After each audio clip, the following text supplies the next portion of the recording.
السلام علیکم ورحمۃ اللہ وبرکاتہ۔ محترم بھائی نے یہ روایت بھیجی ہے صحیح مسلم کی 101 نمبر، یہ طلحہ بن عبید اللہ نے نبی صلی اللہ علیہ وسلم یہ والی، جس میں ہے کہ وہ بندہ کامیاب ہو گیا، نبی اللہ نے اس کے باپ کی قسم اٹھا کر یہ بات کہی کہ اگر اس نے سچ کر دکھایا، یعنی جو مسائل ان کے سامنے رکھے تھے تو اس نے کہا تھا کہ میں نہ ان میں زیادتی کروں گا نہ کمی کروں گا، تو اللہ کے رسول نے یہ بات کہی تھی کہ اس کے باپ کی قسم اگر اس نے سچ کر دکھایا، یعنی افلاح و ابیہ ان صدقہ، کہ یہ فلاح پا گیا اس کے باپ کی قسم اگر اس نے سچ کی ہے تو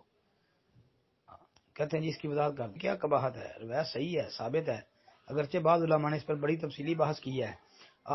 اگر کسی کے ذہن میں یہ بات ہے کہ اس روایت کے اندر نبی علیہ الصلوۃ والسلام نے غیر اللہ کی قسم اٹھائی ہے، کہا کہ اس کے باپ کی قسم اگر اس نے سچ کیا اپنی بات کو تو یہ کامیاب ہو گیا، تو بھائی اصل میں اس پر جتنی علماء نے بحث کی ہے اس بحث کے اندر ایک بات یہ بھی ذکر کی ہے کہ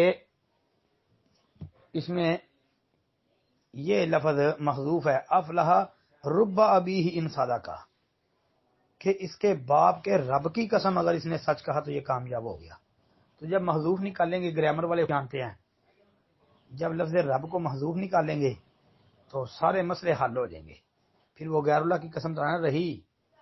پھر تو قسم یہ ہوگی نا کہ اس کے باپ کے اللہ کی قسم، اس کے باپ کے رب کی قسم اگر اس نے سچ کر دکھایا تو یہ کامیاب ہو گیا۔ السلام علیکم ورحمۃ اللہ۔